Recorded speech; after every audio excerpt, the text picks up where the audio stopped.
Grand format, une émission culturelle et religieuse.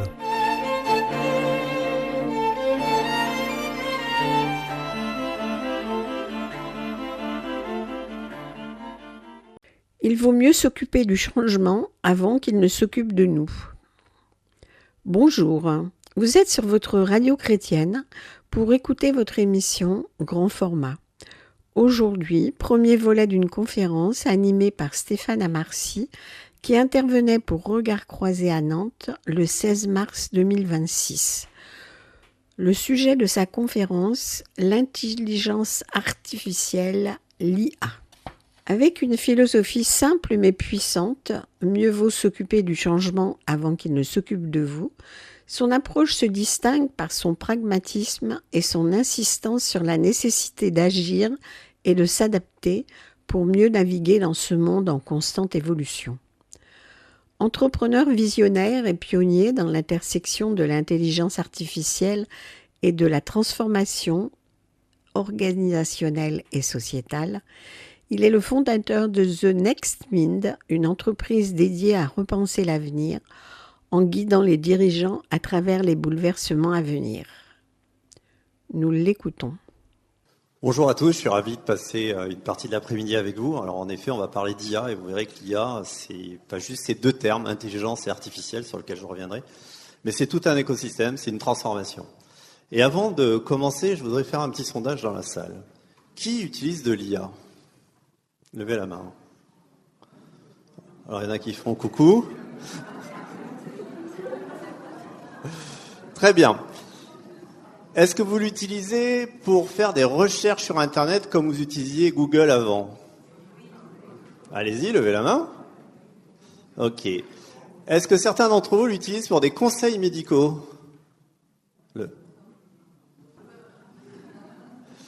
Est-ce que certains d'entre vous expliquez vos tracas et demandez à l'IA de trouver des solutions ? Est-ce que certains d'entre vous se font coacher par l'IA ? Non ? Est-ce que certains d'entre vous utilisent l'IA pour trouver des recettes de cuisine avec ce qu'ils ont dans le frigo ? Et pour finir, j'ai une question assez particulière à vous poser. Alors, je vous demande pas de vous projeter sur les autres. Je vous demande de répondre à titre personnel. Okay ? Est-ce que parmi vous, il y a des personnes qui pensent pouvoir tomber amoureuses ou amoureux d'une IA ? Personne ? Non ? Il y en a qui osent pas. Alors, sachez que ça me donne une excellente idée de votre âge. 85% des moins de 20 ans disent oui. Donc, vous avez plus de 20 ans. Bon, je vous rassure, ça se voit. 85% des moins de 20 ans disent oui. Évidemment, ça nous paraît complètement fou. Ça nous paraît même pas imaginable. Maintenant, il suffit de voir leur investissement émotionnel quand ils jouent à des jeux vidéo ou autres pour le comprendre, ce chiffre-là. Ça montre aussi que par l'expérience du quotidien, même si c'est pas vis-à-vis d'une IA, l'IA est au cœur de la relation de plus en plus. Alors je vais citer un exemple qui m'est arrivé il y a quelques semaines, j'étais dans le métro, et à côté de moi, il y avait un ado qui avait à peu près 16-17 ans, et qui demandait à l'IA, alors il y a cette fille, elle me plaît, tout ça, qu'est-ce que je dois lui dire ? Et donc l'IA lui disait ce qu'il devait dire. Il tapait ça en message, il attendait, elle répondait, et là, elle disait, elle m'a répondu ça, qu'est-ce que je lui dis ? Et ce qu'il faut imaginer, c'est qu'elle, de l'autre côté, devait faire la même chose. Vous voyez ? Donc, on est en train de parler d'un profond changement. Un changement, c'est pas juste un changement technologique dont on est en train de parler. Vous comprenez bien que c'est un changement sociétal. Bien ou pas bien, à la limite, c'est pas le sujet pour moi. Le sujet, c'est simplement de dire que l'avenir appartient à ces personnes-là. Mon rôle, à moi, par exemple, c'est comme ça que je vis les choses, c'est de leur donner les clés pour qu'ils puissent décider de leur futur. C'est pas moi de décider de leur futur. C'est à eux de décider, mais il faut leur donner les clés. Et c'est pour ça que j'adore commencer mes conférences par cette phrase d'Alvin Toffler qui dit que les illettrés du XXIe siècle sont ceux qui ne savent pas apprendre, désapprendre et réapprendre. Apprendre, nous l'avons tous fait. Réapprendre, nous le faisons continuellement. les façons de faire changent, l'environnement change, les comportements changent, les lois changent, les outils changent. Bref, tout change tout le temps. Mais ça se fait en continuité, par petites touches, jamais de façon brutale. Et ce qui fait qu'on évite de passer par la phase de désapprentissage, du désapprendre, qui est extrêmement complexe, qui demande beaucoup d'énergie, beaucoup d'efforts. On n'a pas besoin de le faire. Ce qui fait que c'est la fameuse partie d'une phrase des économistes qui dit « toute chose égale par ailleurs », vous avez entendu ça? Eh bien, nous, dans notre façon de faire, on est tout le temps en toute chose égale par ailleurs. Et on change à petites touches. L'IA, c'est une rupture majeure. Alors l'IA, il faut savoir que c'est pas du tout ChatGPT, Mistral ou autre que vous pouvez utiliser. Ça, c'est pas l'IA. Ça, c'est 0,01% de l'IA. L'IA, c'est beaucoup plus profond que ça. Je vais vous l'expliquer. Et si vous voulez profiter de cette révolution, si sociétalement on veut profiter de cette révolution sans se faire cannibaliser, sans se faire avaler tout cru, il va falloir désapprendre. Alors je vous donne 2 exemples pour que vous compreniez. Vous l'avez vu, l'IA, elle parle comme nous, elle parle notre langue. Mais c'est pas du tout une humaine. Ça n'a rien à voir. Donc c'est piégeux. Je vais vous expliquer tout à l'heure comment elle fonctionne. Mais si vous l'utilisez avec une projection anthropomorphique, vous l'utilisez mal parce que vous projetez vos propres besoins, vos propres façons de s'exprimer sur un système probabiliste. L'IA, elle ne fait que donner la réponse la plus probable au regard de ce que vous avez exprimé. Elle ne va pas vous questionner, elle va vous donner une réponse. Vous voyez ? Et donc, dans ce cadre-là, je vous donne un exemple très concret. Si quand vous avez un problème, vous demandez à l'IA une solution, excusez-moi du terme, mais c'est stupide. Pourquoi ? Parce qu'elle vous donne la situation la plus probable. Est-ce que vous pensez que vous avez bien exprimé votre problème ? Ben, bien sûr que non. C'est compliqué de bien exprimer quelque chose. Et tout ce qui n'est pas explicite, vous laissez la place à l'IA qui va décider pour vous. Donc si vous voulez bien utiliser l'IA, il va falloir déjà être capable de bien décrire votre situation. Pour minimiser ce risque-là, plutôt que de demander une solution, vous allez tout de suite lui demander 5 solutions. Et comme ça va vous obliger à être confronté à différentes choses et à construire la vôtre à partir de ces 5-là. Vous voyez, juste par cet exemple, je vous montre qu'elle n'est pas humaine, parce que jamais on va demander à quelqu'un « Tiens, tu peux me donner 5 solutions différentes en 30 secondes ?» On ne sait pas faire ça, nous. De la même manière, vous avez besoin d'idées. Si vous demandez à l'IA « Tu peux me donner 2-3 idées ?» Ça aussi, c'est stupide. C'est une limite humaine. Parce que l'IA 3 ou 300, c'est pareil. Et la probabilité de trouver des trésors dans 300 est nettement supérieure que dans 3. Mais pourquoi on lui demande 3 ? Parce que je ne vais jamais demander à quelqu'un 300 idées. Donc je m'auto-limite. L'IA, ce qu'il faut comprendre, c'est que même sur des choses très basiques, il y a des choses qu'on sait faire qu'elle ne sait pas faire. Et il y a des choses extrêmement complexes qui nous dépassent qu'elle sait faire. Donc elle n'est pas comme nous, encore une fois, il y a une asymétrie. Projeter nos propres limites sur l'IA est un facteur limitant. D'où le terme désapprendre. Autrement dit, si j'utilise l'IA juste pour savoir faire ce que je sais faire, ça n'a pas beaucoup de valeur. Si j'utilise l'IA pour faire des choses que je ne sais pas faire, qui vont me permettre de m'enrichir et d'aller développer des compétences et développer d'autres façons de faire, là, ça devient riche. C'est une complémentarité. Vous voyez, c'est ça qui se joue avec l'IA. Et le problème de fond, c'est qu'on est dans une société qui a tendance à abandonner, qui prend juste le côté confortable. Ça va vite, c'est génial, ça fait ce que je fais, et donc j'ai plus besoin de le faire. Eh bien ça, c'est une société qui s'atrophie. Si par contre je l'utilise pour me développer, c'est tout à fait autre chose. Et on reviendra là-dessus. Alors sachez que l'IA aujourd'hui, elle est déjà au cœur de nos vies, à peu près partout. Et l'IA aujourd'hui, c'est aussi tout ça. Alors tout ça, ça veut dire quoi ? Ça veut dire que là, il y a des choses que vous connaissez. Par exemple, ce magnifique baiser à gauche. Alors, il y a des jours où c'est d'actualité, il y a des jours où c'est pas d'actualité. C'est très variable. Là, vous avez des vidéos qui sont faites par de l'intelligence artificielle, créées par un groupe d'activistes aux États-Unis qui s'appelle The Door Brothers et qui utilisent l'IA à des fins politiques. Donc, eux, ils ont un positionnement qui consiste à critiquer les grandes entreprises de la tech et leur connivence avec le politique pour aller dans une société qui leur déplaît. Qu'on soit d'accord ou pas d'accord, c'est pas le sujet. Le sujet, c'est que l'IA devient un moyen de faire du prosélytisme politique. Okay.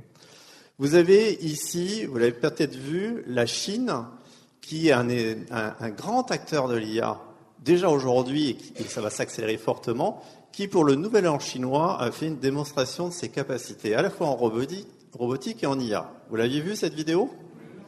Alors, pour ceux qui l'ont pas vu, ce que vous voyez ici, ce sont des robots augmentés par de l'IA, et ils ont fait un petit ballet. Ce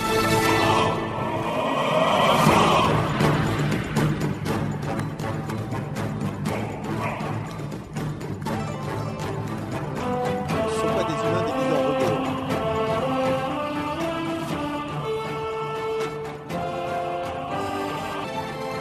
Alors, je vous passe les détails, mais ils dansent, ils font des saltos, ils font tout ce que vous voulez. Alors évidemment, c'était montré pour le Nouvel An chinois, mais c'est surtout une démonstration de puissance. Parce que derrière ce côté spectacle, il y a aussi l'armée. Bon, il faut le voir comme ça. Vous connaissez cette personne ? Ah, il y a quelqu'un qui dit oui. Alors, qui est-elle ? Alors, une ministre. C'est une ministre albanaise. En Albanie, ils en avaient marre de la corruption. Et donc, ils ont nommé une ministre IA en charge des achats du gouvernement. C'est la première fois que ça se fait dans le monde. Ils sont ravis. Parce qu'évidemment, corrompre une IA, c'est plus compliqué que corrompre une personne. Ils l'ont personnifié. C'est pas par hasard qu'ils lui ont donné le visage d'une femme. On en parlera tout à l'heure après la conférence si vous voulez. Là, vous avez une chaîne de télé 100% IA. La personne que vous voyez, c'est un avatar. Elle n'existe pas. Ils captent de l'information en temps réel partout dans le monde, ils traduisent en américain, ils n'ont pas de contenu, ben vous comprenez qu'on peut le fabriquer. Donc on peut faire ce qu'on veut. Vous connaissez cette chanteuse, Xania Monet ? Alors je vous fais écouter Xania Monet.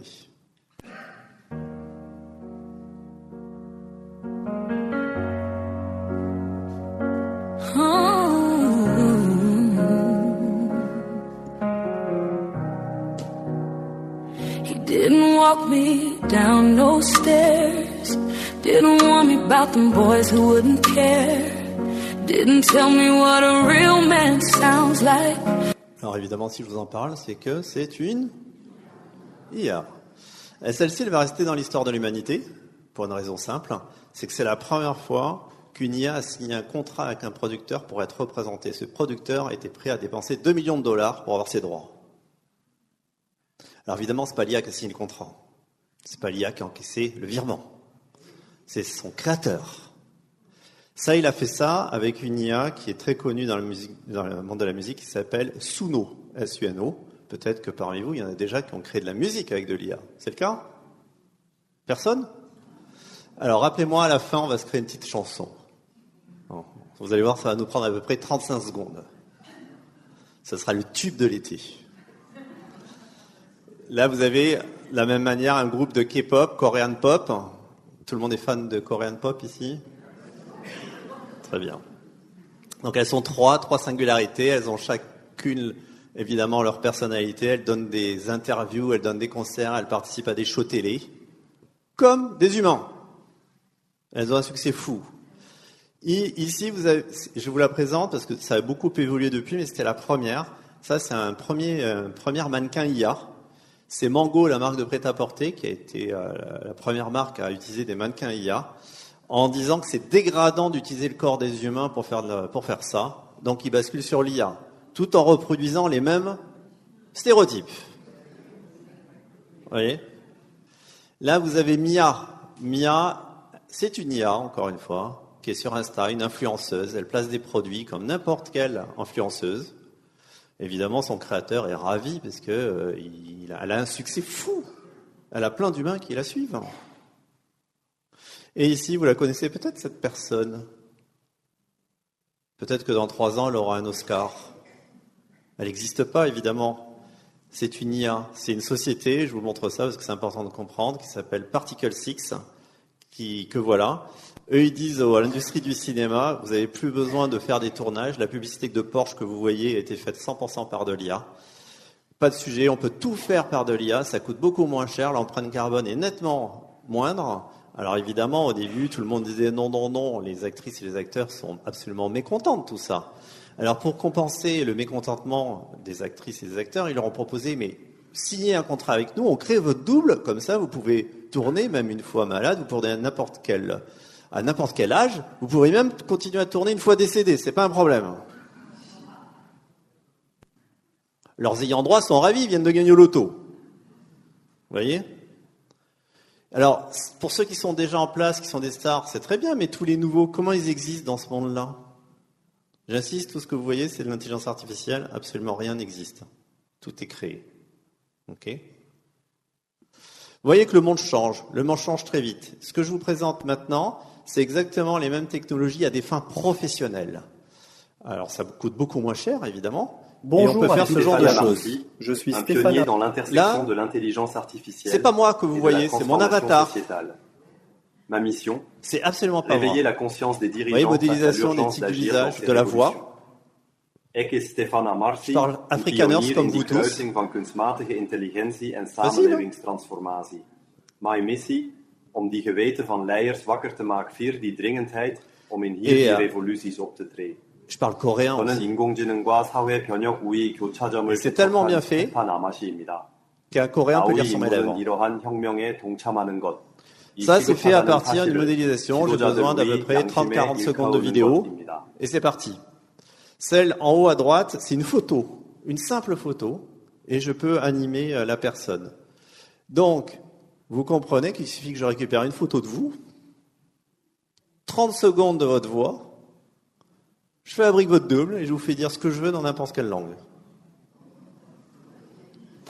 Alors vous comprenez que, par exemple, quand vous demandez à la banque de faire un virement exceptionnel ailleurs et qu'on vous dit oui, on vous rappelle pour vérifier. Très facile. Hein. Que demain, j'aurai eu plusieurs appels sur WhatsApp depuis tout à l'heure en vidéo, je connais pas le numéro, je décroche pas. Finalement, je finis par décrocher parce que ça m'inquiète. Et là, je vois ma fille qui me dit « Papa, on m'a agressé, on m'a tout volé, nanana. Est-ce que tu peux pas me faire un virement de 100 € sur ce téléphone ?» Parce que la personne elle a eu gentillesse de me passer son téléphone, je suis dans la panade là. Alors là, il faut résister. Parce que dans la famille, on a mis un mot de passe.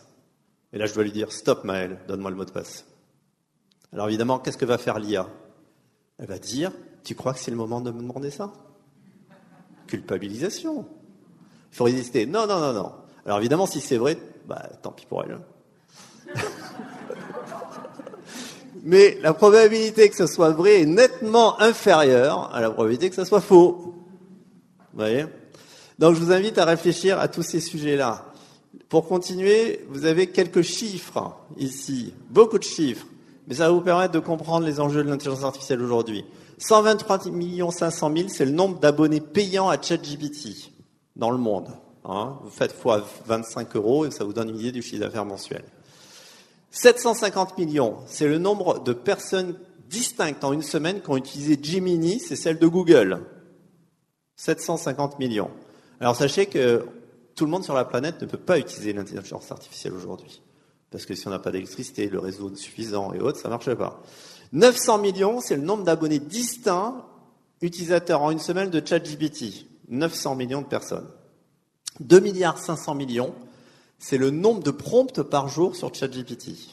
Prompt, je vous rappelle, c'est quand on demande quelque chose à l'IA. Ce chiffre, en 6 mois, il a pris plus 1,5 milliard. Il était à 1 milliard, il est passé à 2,5 milliards. En 6 mois. 100 milliards. $, c'est le montant de la prochaine levée de fonds d'OpenAI, qui est la maison mère de ChatGPT. 100 milliards $. Pour une valorisation d'une entreprise qui a 830 milliards. Une entreprise qui, en 2025, a fait 13 milliards de chiffre d'affaires pour 9 milliards de pertes. Et elle en vaut 830 milliards.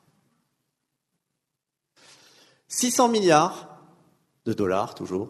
C'est le montant que Meta, maison mère de Facebook, Instagram, WhatsApp, va investir seul pendant 5 ans dans l'IA.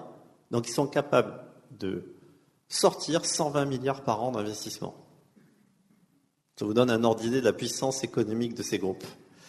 2000 milliards, c'est le montant prévu en investissement dans l'IA cette année, dans le monde entier. 2000 milliards. Avec 2000 milliards, on pourrait résoudre pas mal de problèmes, vous ne croyez pas ? Sauf que ce n'est pas le choix de notre société.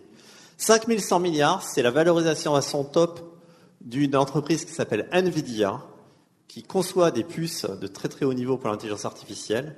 5100 milliards, jamais une société dans le monde n'a eu une valorisation de cet ordre-là, Alors ça a baissé, maintenant ils sont à peu près à 4 700 milliards, ce qui reste complètement démentiel. 2000 $, c'est le montant auquel il faudrait qu'ils vendent leurs abonnements pour être 0 à 0 économiquement. Donc structurellement, toutes les offres d'IA perdent de l'argent. Parce que l'objectif n'est pas d'en gagner aujourd'hui, l'objectif c'est de créer une dépendance. C'est ça qui se joue. 20% et 3%, 20%, c'est la part du trafic qui est arrivé sur le site internet de Walmart aux États-Unis, l'équivalent de Carrefour, qui venait de ChatGPT en septembre 2025. Un an avant, c'était 0, parce que ça n'existait pas, c'était pas possible. En un an, les IA ont pris 20% du trafic. Et 3%, c'est la même chose sur Amazon, parce qu'Amazon ne voulait pas être tributaire de ChatGPT, donc ils ont bloqué les robots qui allaient référencer les produits sur le site d'Amazon. Résultat, aux États-Unis en 2025, Amazon a perdu des parts de marché quand Walmart a gagné. Alors vous avez des acteurs qui ont déjà décidé de disparaître. Alors je vous donne un exemple. Booking, Expedia, qui ont totalement disrupté le marché du tourisme, ont déjà accepté de disparaître puisqu'ils donnent la possibilité aux IA d'utiliser leur moteur et leurs données. Donc vous n'aurez plus besoin d'aller sur Booking, vous pourrez travailler directement dans l'IA et avoir toutes les fonctionnalités de Booking. Mais s'ils font ça, vous comprenez qu'ils ont déjà accepté de disparaître. Vous voyez ? Donc il y a 10 ans, ils ont disrupté un marché et aujourd'hui ils se retrouvent eux-mêmes disruptés. Voilà la vitesse à laquelle ça se passe. 6,5%, c'est la part de l'énergie mondiale qui est consacrée au digital. Et 2%, c'est celle qui est consacrée à l'IA. Et je reviendrai plus précisément sur le sujet de l'énergie. Donc aujourd'hui, 2%, c'est l'équivalent du transport aérien dans le monde. Alors je ne parle pas d'empreinte carbone, je parle simplement d'énergie consommée. Et juste pour relativiser les choses, sachez que l'élevage, c'est 12% de l'énergie mondiale. Toujours sur votre radio chrétienne, vous écoutez votre émission en grand format. Aujourd'hui, premier volet d'une conférence donnée le 16 mars 2026 pour Regard Croisé à Nantes par Stéphane Amarcy sur l'intelligence artificielle. Alors, on se dit, mais l'IA, déjà, je vous l'ai dit tout à l'heure, on peut l'utiliser comme prosélytisme politique. Et là, je vous donne un exemple. Un exemple, alors c'est en anglais, je vais le traduire, où la question a été posée à Grok et l'IA d'Elon Musk, ChatGPT, Claude et Gemini. Gemini, c'est celle de Google. Est-ce que Donald Trump a bien fait d'attaquer l'Iran ? Et il fallait répondre par oui ou non. Alors Grok, Elon Musk dit oui, de façon catégorique, comme vous pouvez le voir. ChatGPT dit non. Gemini n'est pas capable de dire oui ou non, il développe, comme vous pouvez le voir. Et il dit que c'est plus compliqué que ça. Et Claude, pareil, va dire que c'est plus compliqué que oui ou non. Donc Claude, c'est une IA qui est très connue aussi, qui est très, très, très utilisée, d'une société qui s'appelle Anthropic, okay, dont Google et Amazon, par exemple, sont actionnaires. Okay. Donc vous voyez, une IA n'est pas neutre. Une IA a un avis et une orientation politique en fonction de la façon dont on l'a construite. Ça, c'est très important de le comprendre. Et au travers de cette introduction, vous comprenez mieux pourquoi ça s'appelle « Il vaut mieux s'occuper du chemin que s'occupe de vous ». Sachez que c'est mon mantra. Tous les matins, quand je me lève, c'est la première chose à laquelle je pense, en me disant « Ce que tu sais d'hier, tu peux tout remettre en cause ». Parce que ça va tellement vite, c'est tellement massif ce qui est en train de se passer, qu'il faut tout le temps s'ouvrir. Alors évidemment, c'est plus ou moins complexe selon les personnalités, mais pour moi, c'est vraiment ma façon de faire. Et pour vous parler un peu plus précisément de ce qui a été dit tout à l'heure, moi, je suis un mathématicien de formation et un chef d'entreprise depuis longtemps, parce que j'ai créé ma première boîte en 2001, qui était spécialisée dans le traitement de données pour des tiers, par exemple pour des opérateurs télécoms, pour des banques, des assureurs, de la grande distribution, du e-commerce, des médias, peu importe. On récupérait leurs données et on calculait tout un tas de choses pour essayer de probabiliser tout ce qui allait se passer. Donc dans ma entreprise, j'avais beaucoup de mathématiciens. Et j'ai développé cette entreprise en France et à l'international. Alors des fois, ça n'a pas du tout marché comme aux États-Unis, mais ça a marché pendant 5 ans en Russie, de 2010 à 2015. Ça a marché au Canada, en Europe, en Afrique, au Moyen-Orient. Bref, arrive 2016. Et 2016, c'est la première fois qu'on peut utiliser l'intelligence artificielle à des fins opérationnelles dans mon métier. Alors, pas du tout la générative que vous connaissez. Alors, on dit génératif parce qu'elle crée du contenu audio, vidéo, texte, mais elle crée du contenu, d'où génératif. Là, c'est des IA de calcul. Et en 2016, j'avais 65 personnes, dont 45 mathématiciens dans l'entreprise. Et je me suis dit, il faut absolument que j'identifie l'impact de ces technologies sur le futur de mon entreprise. Alors, j'ai imaginé 8 futurs différents et j'ai réalisé que mon entreprise disparaissait systématiquement. Gloops. Donc, j'avais 3 possibilités. Soit la vendre vite. J'ai pas fait ça. La deuxième, c'était d'attendre ma belle mort, ne sachant pas quand est-ce qu'elle allait arriver. Et la troisième, c'était de la transformer totalement. J'ai choisi le 3e chemin. Et je l'ai totalement transformé avec l'intelligence artificielle dès 2016. Ça m'a pris à 4 ans avec vraiment un travail de fond. J'ai dû faire des levées de fonds. Et arrive 2021, ça y est, tout est fait, il y a des nouveaux produits, ça marche très bien. On est 110 personnes dans l'entreprise. Et si vous voulez, en ayant vécu cette transformation dans mon entreprise, plus avec mes clients un peu partout dans le monde, puisqu'on travaille dans une 30aine de pays, et ça faisait plus de 20 ans que j'enseignais aussi en Master 2 dans différents endroits, eh bien j'ai réalisé qu'on n'était pas du tout prêt pour les futurs qui allaient arriver, qu'on était en train de construire. Quand je dis pas du tout prêt, d'un point de vue sociétal. Et moi je l'ai vécu comme une prise de conscience de ma mission de vie, qui était d'informer le plus grand nombre de ce qui était en train de se passer. Et donc j'ai organisé la fusion de mon entreprise avec une autre entreprise, ce qui m'a permis de sortir.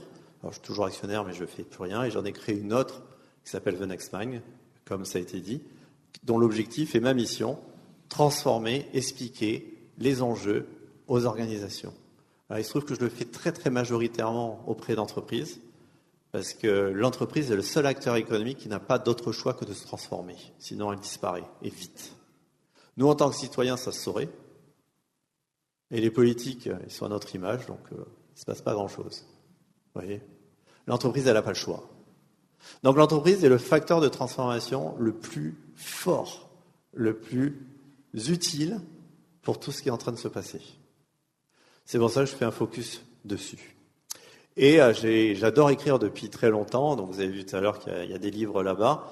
Il y a aussi un manga. Alors juste pour expliquer à la personne qui est venue, le manga, il est venu d'un souhait pour moi qui était de parler au plus grand nombre et en particulier aux jeunes, comme je vous l'ai dit. Et les ados, le manga est le meilleur des médias pour leur parler puisqu'ils lisent majoritairement des mangas. Alors j'ai une anecdote à vous raconter, c'est que j'ai choisi volontairement un dessinateur humain jeune qui avait 24 ans parce que pour moi c'était important qu'il soit né dans cet écosystème-là. Donc déjà ça a été une rencontre des fois avec beaucoup d'énergie pour converger. Et une fois qu'on avait fait quasi tout, je l'ai donné à mon fils qui a 16 ans en lui demandant ce qu'il en pensait. Et là il me dit mais c'est nul. Je dis ok. Alors il dit pourquoi c'est nul? Il me dit mais parce que on parle pas comme ça. Donc entre 16 ans et 24 ans, c'est déjà un gouffre. Et je lui dis ok très bien, réécris-le. Donc il l'a réécrit. Et j'ai gardé 85% de ce qu'il a fait. Et il était très très vexé que j'ai pas pris 100%.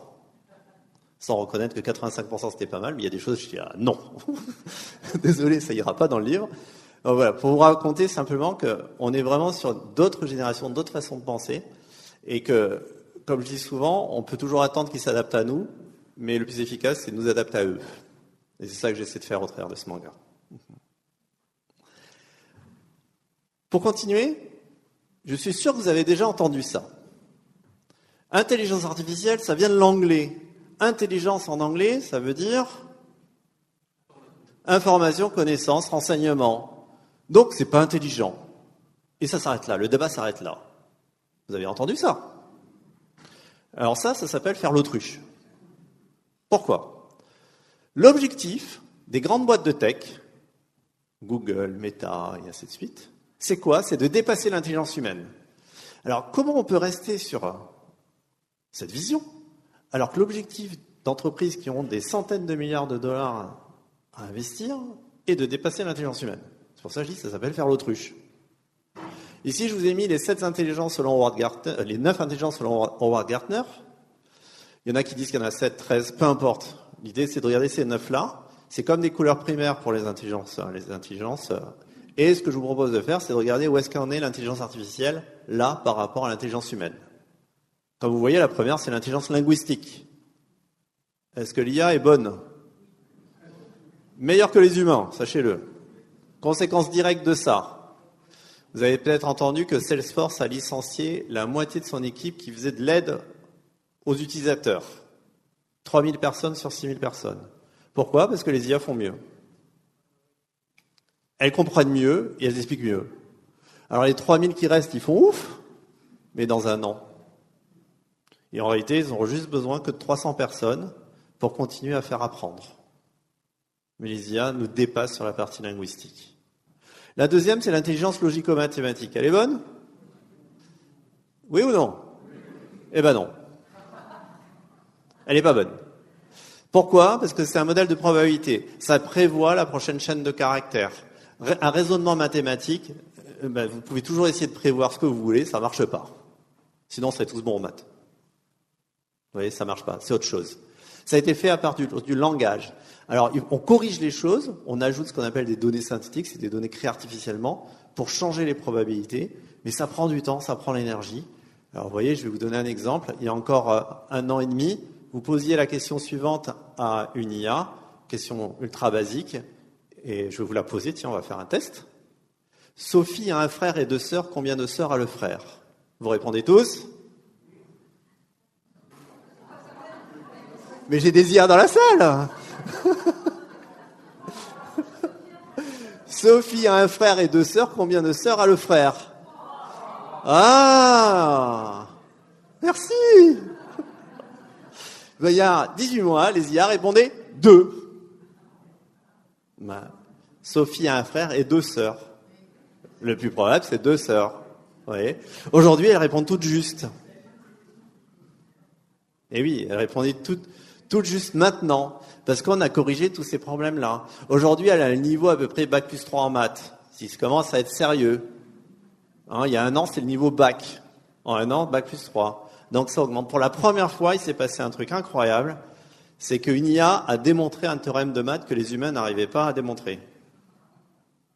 Pour la première fois. Vous voyez? Donc ça progresse. Mais c'est long. Naturellement, elle n'est pas bonne là-dedans. Ensuite, on a l'intelligence spatiale, savoir se déplacer. Elle est bonne? Tous les robots autonomes, ils font comment? Elle progresse très vite. L'intelligence intrapersonnelle, connaissance de soi. Autrement dit, est-ce qu'elle a conscience d'elle-même? Vous dites ça pour vous rassurer, vous êtes convaincu? Convaincu? Alors, ça dépend comment on définit la conscience. Si c'est une conscience au sens classique du terme, non, elle n'en a pas aujourd'hui. Si c'est une conscience fonctionnelle, elle en a une. Vous voyez? Déjà, on va amener de la nuance.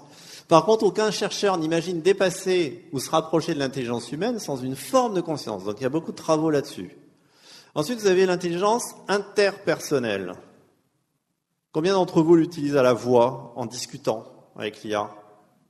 Levez la main. 2 personnes. Ok, 3.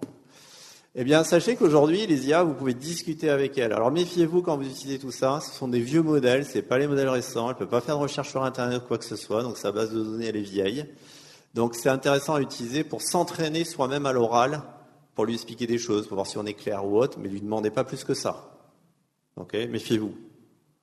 Ok. Et il faut savoir que les psychiatres utilisent de plus en plus l'IA pour proposer des exercices à leurs patients entre 2 séances. Donc là aussi, elle progresse de façon remarquable sur ces sujets-là. L'intelligence musicale, j'en ai parlé, je ne reviens pas dessus. Aujourd'hui, sachez juste que sur Deezer, Spotify, Apple Music ou autre, vous avez à peu près à 30 à 40% des nouveaux morceaux de musique qui sont mis sur les plateformes qui sont faits par de l'IA tous les jours. Voilà.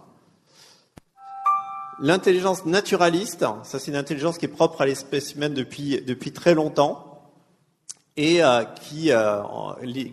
qu'on tend à faire disparaître, c'est savoir vivre avec l'environnement. L'IA, elle n'est pas bonne, mais c'est pas une question de possibilité, c'est une question de moyens. On n'investit pas là-dedans. On préfère investir pour qu'elle fasse des vidéos, tout un tas de trucs comme ça, plutôt que nous aider à résoudre les problèmes du vivant. C'est juste le reflet de notre société. C'est des choix que nous avons tous faits globalement. C'est ça. Ni moins ni plus. Et enfin, l'intelligence existentielle, dépassement de soi, philosophie, religion. L'IA, elle s'en fiche totalement. Par contre, on peut l'utiliser pour. Je peux, comme ça, lancer des gourous IA. J'accepte la carte bancaire, tout va bien. Très facile. Les grandes religions s'interrogent. Par exemple, pendant l'été 2024, près de Lausanne, le clergé a mené une expérience où vous pouviez vous confesser auprès d'un avatar de Jésus. Ben oui, ils ont compris que demain, ce ne sera pas comme aujourd'hui. Donc ils essaient de trouver des nouvelles voies, si je puis me permettre. Vous voyez ? C'est ça qui se joue. Et donc, dans ce cadre-là, pourquoi les IA arrivent à un tel niveau de capacité aujourd'hui ? Eh bien, il y a 3 piliers dans ces capacités qu'il faut bien comprendre. Premier pilier, c'est la partie algorithmique. Okay. Le deuxième, c'est ce qu'on appelle le cloud computing, c'est la capacité de calcul. Et le troisième, c'est la partie données, la data. C'est ces 3-là. Il faut avoir ces 3-là pour que ça fonctionne. Et là, je vous ai mis une chaîne de valeur simplifiée. Vous allez me dire, t'es gonflé de dire que c'est simplifié. Et si, je vous assure, c'est simplifié. Alors, je vous propose de l'expliquer. Et ensuite, on va regarder, comparer quelques régions du monde, que vous compreniez que la géopolitique d'aujourd'hui et les conflits que vous êtes en train de découvrir au fur et à mesure, malheureusement, sont au cœur de tout ça. Alors, derrière l'algorithmie, il faut les bonnes ressources humaines. Rares, très rares. Vous avez peut-être entendu que Meta a dépensé 200 millions de dollars pour recruter 18 personnes, comme une équipe de foot. Les salaires sont en millions de dollars. Alors moi, j'ai pas le droit, hein. Mais c'est des personnes très particulières. Ces personnes sont totalement aidées par l'IA. Aujourd'hui, il n'y a aucun chercheur dans le monde entier qui travaille sans IA. Les IA font des découvertes par elles-mêmes. Je vous ai parlé des maths tout à l'heure, mais en médecine, les 2 derniers antibiotiques qui ont été trouvés, c'est l'IA. En physique des matériaux, plus de 1200 nouveaux alliages qui ont été trouvés par l'IA, et ainsi de suite, et ainsi de suite, et ainsi de suite. Ça s'accélère. Est-ce que les chercheurs savent comment ils arrivent au résultat ? Pas du tout. C'est tellement complexe qu'on a abandonné de comprendre au profit du résultat. Ok ? Ça, c'est important à comprendre. Et ça se développe à une vitesse pas possible. Donc, pour avoir ces RH, vous comprenez qu'il faut beaucoup d'argent. L'argent va servir aussi à acheter toute la filière qui permet d'avoir les bonnes puces. Ça commence par les terres rares, évidemment les puces, il y a après toutes les capacités de calcul, il faut l'énergie pour que ça fonctionne, tout ça. Il faut acheter les éléments de réseau également pour que l'information circule partout sur la planète. Et l'autre facteur qui peut tout changer, c'est la législation. Voilà grosso modo. Okay. Alors on va commencer par les États-Unis. Les États-Unis en algorithmie sont plutôt pas mal, vous êtes d'accord ? Mais leur point faible dans cette filière, c'est les ressources humaines. 80% des chercheurs sont émigrés. Indiens, Français, Chinois, partout, la planète entière. Alors Donald Trump arrive au pouvoir avec le mouvement MAGA, 0 immigration. Les boîtes de tech hurlent en disant vous êtes en train de nous tuer. Alors ils acceptent de faire un visa à $100 000. Les grosses boîtes payent, mais vous pensez que tout le petit écosystème de start-up va pouvoir payer ça ? Pas du tout. Donc ils sont en train d'appauvrir leur leadership technologique. Et de plus en plus d'entreprises commencent à réfléchir à mettre leur R&D à l'extérieur des États-Unis. Vous voyez ? C'est ça qui se joue. Au niveau de la finance, tout va bien. Au niveau des puces, tout va très très bien. Ils ont 65% du marché mondial des puces. Et beaucoup plus sur les puces à haute valeur ajoutée. Sachez qu'en Virginie, vous avez 23% de l'écosystème mondial de cloud computing, de capacité de calcul, qui est en Virginie simplement. Alors ça pose plein de problèmes énergétiques, d'eau et ainsi de suite, mais il y a une concentration qui est très très forte. Vous avez ensuite sur la data, c'est pas les États-Unis en soi, mais c'est des champions, Google, Amazon, Meta, X et ainsi de suite, qui ont énormément de données. Donc ça, c'est la situation des US. Si je prends le grand rival, la Chine, au niveau algorithmie, ils sont comment ? C'est les meilleurs au monde. Ils sont meilleurs que les US. Sachez que plus de la moitié des brevets qui sont déposés tous les mois en ce moment sur l'intelligence artificielle sont des brevets chinois. Plus de la moitié. Il est en train de se passer exactement la même chose que sur les véhicules électriques, où la R&D est chinoise. Oui. Donc, pourquoi ils sont bons ? Parce que c'est le pays qui a le plus de ressources humaines, à la fois en chercheurs, en ingénierie. Très, très développé. Finance, c'est pas mal, mais c'est moins développé. Leur puissance, c'est les terres rares. Ils ont le contrôle sur les terres rares, je reviens là-dessus tout à l'heure. Au niveau du cloud computing, ils sont pas bons du tout. Et c'est aussi cette faiblesse qui a conduit à ce qu'ils fabriquent des algorithmes différents. Et enfin, sur la partie données, c'est les rois du monde. Vous avez 1,3 milliard de personnes qui fabriquent de la data homogène tous les jours. Pourquoi ? C'est le pays le plus digitalisé au monde. Je vous rappelle juste qu'un mendiant a un téléphone pour qu'on lui donne de l'argent.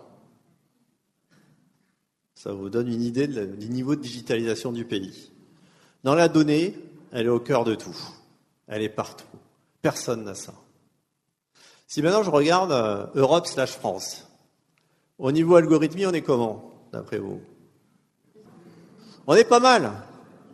On est pas mal. Au niveau cloud computing, on est comment ? On est très très mauvais. On est totalement inféodé aux Américains. Ils font ce qu'ils veulent. Du jour au lendemain, ils coupent, on n'a plus rien. D'où la souveraineté qui est mise en avant de plus en plus. Ben, au moins, l'élection de Donald Trump a provoqué ce réflexe-là, donc c'est pas mal, mais il faut accélérer. Et au niveau de la data, eh bien, on n'a pas grand-chose. Vous voyez ? Donc, on est assez faible. Et au passage, je voudrais juste que vous compreniez une chose, c'est qu'un pays seul dans ce monde-là n'existe pas. Ça n'existe pas. L'Allemagne seule n'existe pas. La France seule n'existe pas. C'est obligatoirement par des grandes puissances économiques qu'on peut exister dans ce monde-là. Sinon, c'est pas possible. Je vous l'ai dit tout à l'heure, tout le monde perd de l'argent dans l'intelligence artificielle, sauf le monde de l'intelligence artificielle physique, que j'ai schématisé là-dessus. Ce monde-là commence avec les terres rares. Tout le monde connaît les terres rares ? Je vous rappelle juste qu'il y en a des sympas en Ukraine et au Groenland. Non, je passe. Qu'une fois qu'elles sont extraites, il y en a un peu partout dans le monde, il faut les raffiner. Personne ne voulait de cette industrie qui est vraiment très sale. La Chine a dit, moi je prends il y a longtemps. Aujourd'hui, ils ont 85% du raffinage des terres rares. Indispensable pour la tech, indispensable pour les éoliennes, indispensable pour les panneaux solaires, indispensable pour à peu près tout ce que nous avons aujourd'hui. Donc la Chine fait ce qu'elle veut par rapport à ça. Une fois que c'est raffiné, il va falloir fabriquer ces fameuses puces qui vont permettre de faire du calcul à très haute fréquence. Là, il y a un triptyque gagnant qui a 85% du marché. Designer, j'en ai parlé tout à l'heure, Nvidia, ils font du design, ils commercialisent. Il faut des machines particulières pour les fabriquer. Le leader mondial est à ASML, un néerlandais. Et il faut des usines très particulières. Le leader mondial est TSMC, un taïwanais. À eux trois, 85% du marché mondial des puces aujourd'hui. Donc la Chine envahit Taïwan, on fait oups. Okay. D'où la prise de conscience de la nécessaire souveraineté, parce qu'un jour, les dirigeants européens, japonais et américains ont regardé enfin une map monde. Ils se sont aperçus que de l'autre côté du détroit de Taïwan, il y avait un petit pays qui n'avait aucune validité vis-à-vis de ce territoire. Donc ils ont dit, il faut remettre ça chez nous. Donc on remet des usines. Mais aujourd'hui, avec l'élection de Donald Trump, Taïwan a parfaitement compris les enjeux, donc il bloque la délocalisation en dehors du territoire pour qu'il y ait toujours cette dépendance. C'est une garantie de leur souveraineté pour le futur. Toujours sur votre radio chrétienne, vous écoutez votre émission en grand format. Aujourd'hui, premier volet d'une conférence donnée le 16 mars 2026 pour Regard Croisé à Nantes par Stéphane Amarcy sur l'intelligence artificielle. Bref, les puces valent très très cher.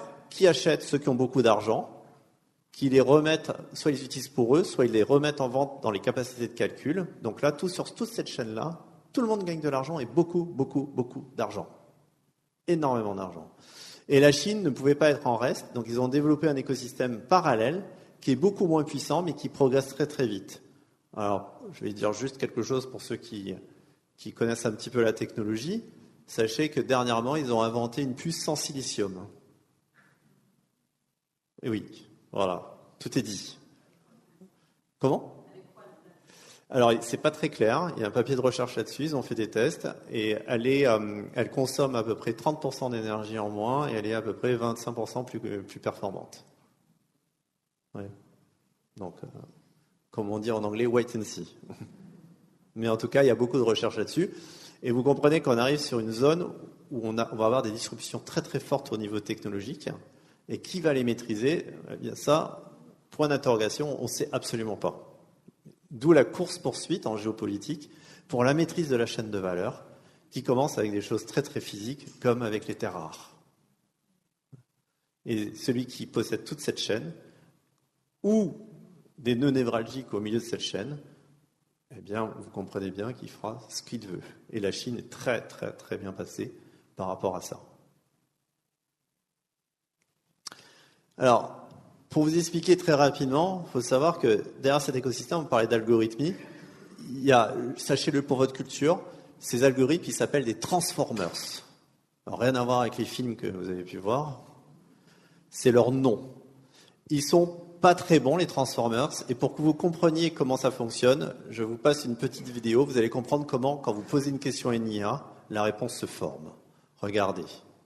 En réalité, il y a toutes ces possibilités. Donc là, ça commence par intelligence, is, vous voyez, veut, define, is, generally, naninana. Et au fur et à mesure, en fonction du contexte, l'IA va trouver la réponse qu'elle va vous proposer. C'est comme ça que ça se passe. D'accord? Donc c'est fondamentalement pas humain. Ok, pour vous? Alors quand vous faites un prompt, donc quand vous demandez quelque chose à une IA, il y a ces 7 étapes. Vous faites déjà votre demande. Ce qui se passe après, c'est qu'il va y avoir de la correction, de la lématisation. La lématisation, c'est qu'on garde la racine du mot. Vous voyez, c'est des termes linguistiques. C'est pour ça que si vous faites des fautes d'orthographe, tout ça, l'IA, elle s'en fiche. Parce qu'elle garde que la racine du mot. Par contre, si votre faute d'orthographe change la racine du mot, là, ça va poser un problème. Derrière, il y a un système qui s'appelle de la tokenisation qui va disparaître. C'est qu'on regroupe, on découpe en petites entités les mots, comme vous pouvez le voir en dessous. Ça va permettre de passer dans l'ère des mathématiques en faisant des vecteurs mathématiques, des combinaisons, je vous passe les détails, qui vont permettre à l'IA de comprendre ce qu'on lui demande. Et en étape 5, elle va aller regarder dans sa base d'apprentissage, qu'est-ce qu'il y a là-dessus. En étape 6, elle va faire la prédiction de la prochaine chaîne de caractères, comme je vous l'ai montré sur la vidéo, au regard de votre demande. Et dans l'étape 7, elle va rédiger la demande. Donc si vous dites pour expliquer à un enfant de 7 ans, ou pour un chercheur, ça se joue que dans l'étape 7. D'accord? Donc vous êtes acteur de 2 choses. Vous êtes acteur sur la qualité de votre prompt, en précisant bien le contexte. Parce que, je vous l'ai dit tout à l'heure, si vous laissez des zones d'ombre, vous laissez l'IA décider pour vous. Et maintenant qu'elles peuvent tout aller chercher sur Internet, vous pouvez mettre des documents ou autres en lui disant, mais va voir sur ce site Internet, utilise ces documents ou autres, ce qui permet d'éviter qu'elle fasse ce qu'on appelle des hallucinations. Une hallucination, vous vous rappelez, c'est quand l'IA vous donne un résultat qui n'est pas bon non volontairement. Alors si je précise non volontairement, ça veut dire que les IA peuvent donner des faux résultats volontairement, donc mentir? Ben, la réponse est oui, bien sûr, comme nous. Par stratégie, et je vous rappelle qu'elle a appris de l'humanité quand même. Donc on ne peut pas reprocher aux IA de faire ce qu'on fait. Ben oui. C'est compliqué. Qui n'a jamais menti ici? Personne? C'est bien. On est objectif dans la salle. Alors, l'autre point, j'en ai parlé tout à l'heure, c'est que la donnée, elle est au cœur de tout ça. Je vais vous expliquer un certain nombre de choses sur ce qui est en train de se jouer sur les données. La première chose, c'est l'origine de la donnée. Sachez que jusqu'à il y a 2 ans, les humains fabriquaient l'entièreté des données qui étaient disponibles. Aujourd'hui, les humains sont passés en minorité. Plus de la moitié des données qui vont arriver aujourd'hui sur Internet sont fabriquées par des IA. Alors ça pose un problème, parce que si les IA apprennent à partir des IA et que les IA hallucinent ou que les humains les utilisent pour fabriquer des choses fausses, eh oui, et ça s'appelle l'intoxication de l'IA. C'est une stratégie de certains acteurs. Alors je vous donne un exemple. Imaginons que je sois un pays qui est rejeté par à peu près tout le monde en ce moment et qui veut lutter contre ça. Eh bien, je vais mettre des IA qui vont tenir des propos me favorisant à peu près partout, dans tous les forums, partout. Et comme ça, comme les IA vont reprendre tout ce matériel, je vais influencer au fur et à mesure le propos des IA. Vous connaissez ce pays? Là, la Russie. Exactement. La Russie, c'est les champions en la matière. Alors avant, c'était des humains qui faisaient ça, maintenant, c'est des IA qui font ça. Il y a des études qui ont montré comment les grandes IA étaient de plus en plus influencées par les propos russes. Vous voyez ? Évidemment, toute donnée est biaisée. Alors pour ces grandes IA, typiquement, si on n'avait pas ajouté ce qu'on appelle l'éthique de l'IA, qui est une surcouche qu'on ajoute dessus, elles auraient toutes été sexistes. Pourquoi ? Parce que les données sont sexistes. C'est comme le mensonge tout à l'heure. Le mensonge est dedans. Donc... Et donc, si moi je suis propriétaire d'une IA et je dis non, mais je veux surtout pas que mon IA soit sexiste, il va falloir lui faire comprendre ce que c'est que le sexisme. Et ce ne sont pas juste des règles pour définir ce que c'est que le sexisme. Sinon, les humains adorent, vous savez, contourner les règles et dire ouais, ça marche pas leur truc. Non, il va falloir que ce soit plus profond que ça. Ça, on fait ça par un processus qui s'appelle le réenforcement. Alors, essayez de retenir ce terme parce que vous allez voir, il y a tout un business autour de ça. Ce réenforcement, ce sont des gens ou des IA elles-mêmes qui vont faire un retour par rapport à l'usage au regard d'une éthique qui a été définie par une entreprise. Donc quand vous utilisez ChatGPT, vous utilisez l'éthique de OpenAI, Gemini, celle de Google, et ainsi de suite, et ainsi de suite, et ainsi de suite. Est-ce que c'est la même ? C'est sensiblement la même, sauf une qui s'appelle Grok, et celle d'Elon Musk. Par exemple, dans celle d'Elon Musk, vous pouvez tenir des propos sexistes, il n'y a aucun problème. Vous pouvez même fabriquer des photos de quasi-nus de n'importe qui. Dans les autres, ça ne marche pas, vous n'avez pas le droit. Ouais. Donc, cette éthique-là, elle est au cœur du sujet. Je reviens sur mes personnes qui font ça. Ils ont un nom, c'est un nom ce métier. Il y a deux noms, soit c'est dresseur ou dresseuse d'IA, soit c'est entraîneur ou entraîneuse d'IA. Chacun son domaine sémantique. Sachez que c'est des millions de personnes qui font ça. Des millions de personnes. Où ? Au Sénégal, en Tanzanie, au Kenya, à Madagascar, en Inde. Et ils sont payés, la plupart du temps, pas très cher. Par contre, si je veux que mon IA soit très très bonne en astrophysique, je fais appel à vous dans la salle, là ? Non ? Donc je vais aller chercher des spécialistes, des chercheurs. Eux, je suis prêt à les payer 100, 200, 300, 400 $ l'heure. Par contre, une fois que l'IA a appris, au revoir. Alors je vous donne des exemples. Il y a des pays qui sont spécialisés en certains domaines. Par exemple, vous savez que l'IA progresse très très vite en médecine. Parce qu'il y a du réenforcement qui se fait en médecine. Soit par l'usage à peu près partout, parce que l'intérêt des médecins, c'est évidemment que tout le monde soit en meilleure santé, donc ils font ça volontairement. Soit ce sont des entreprises qui proposent du personnel qualifié en Philippines, qui est un endroit très particulier pour la médecine. Il y a des chercheurs, des professeurs, des chirurgiens, des médecins qui ne vont jamais pratiquer. Ils sont tout de suite embauchés, mis dans des entreprises pour aider le développement des intelligences artificielles en matière de médecine. Vous voyez ? Ça, c'est la réalité de ce monde dans lequel on vit. Alors l'éthique, c'est très très compliqué. Je vous donne un exemple très concret. Si vous demandez aux IA chinoises, alors il s'est passé quoi sur la place Tiananmen ? Elles répondent, je ne peux pas en parler. Ok ? Si vous demandez aux toutes les autres, elles disent ce qui s'est passé. Par contre, si vous prenez un révisionniste scientifique, dont je tairai le nom pour ne pas faire de pub, et vous dites aux IA, alors qu'est-ce que tu penses de ça ? Alors les IA chinoises, elles démontent tout, scientifique à fond, Gemini pareil, ChatGPT pareil, ainsi de suite. Et Grok, ça commence comme ça, c'est un autre point de vue qui s'oppose au point de vue général. Ben, vous voyez que l'éthique, c'est complexe. Entre je ne peux pas répondre et dire quelque chose qui va dans le sens d'une fake news ou d'une théorie complotiste ou ce que vous voulez, c'est pas simple. Encore une fois, pas de jugement de valeur par rapport à ça, à chacun de choisir, mais en âme et conscience. Ce qu'il faut, c'est connaître pourquoi on choisit.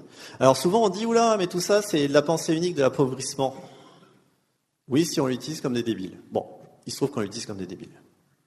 Et plus on est jeune, plus on l'utilise comme des débiles. Pourquoi ? Parce que la dimension essentielle pour bien utiliser l'IA, c'est d'être critique. Et évidemment, si je n'ai pas été formé à être critique, si le confort de l'usage me permet d'aller beaucoup plus vite, eh bien c'est difficile de lutter. Alors vous voyez, moi je baigne dedans depuis très longtemps, j'ai un fils de 16 ans, il n'a pas le droit d'utiliser l'IA. Parce qu'il n'est pas encore assez critique. Il verrait que le confort. Alors quand il en a besoin, je m'assois à côté de lui, il le fait, puis je lui pose des questions. Et ce qui lui permet comme ça de comprendre tous les travers, tous les dangers, et cette problématique d'abandon dont je parlais précédemment, où je ne deviens plus acteur, je suis passif. Et dans ce cadre-là, je ne me développe plus. Et l'IA, la data, c'est de la compétition, de la compétition, de la compétition. Pourquoi ? Parce que plus j'ai de données, plus je vais aller loin. Alors le chemin que je suis en train de vous décrire, il n'est pas écrit, il n'est pas sûr, parce qu'il y a beaucoup de mais qui sont là, et avec des grands enjeux. Alors vous comprenez qu'au niveau mathématique, c'est assez faible, la façon dont c'est produit. Donc il y a beaucoup de recherches sur des nouveaux modèles de mathématiques qui vont beaucoup plus loin. Vous avez aussi le modèle économique où tout un secteur d'activité perd de l'argent à ce niveau-là, c'est pas possible. Donc il va y avoir plusieurs nouvelles. La première, c'est la monétisation par la publicité de vos usages. Premier point. Deuxième façon de faire, c'est évidemment le trafic qui arrive sur le site de Walmart aux États-Unis. Pour l'instant, c'est gratuit. Ils vont le vendre. Et troisième façon de faire, eh bien, vous passez 3 heures par semaine à faire cette tâche-là. À la fin du mois, on va dire que ça coûte 100. Eh bien, je vous propose une IA qui coûte 50 et qui fait mieux que vous. Deal ? Deal. Et voilà comment je peux vendre plus cher mes IA. Donc ça, c'est en train de se développer, c'est en train d'arriver là, en ce moment. De la même manière, il y a un certain nombre de facteurs qui peuvent tout bouleverser. La régulation en fait partie. Souvent on dit il n'y a plus de données pour apprendre. C'est complètement faux. Dans nos cerveaux, il y a des tonnes et des tonnes de données pas exploitées. C'est juste que c'est pas la même façon de travailler pour aller les chercher.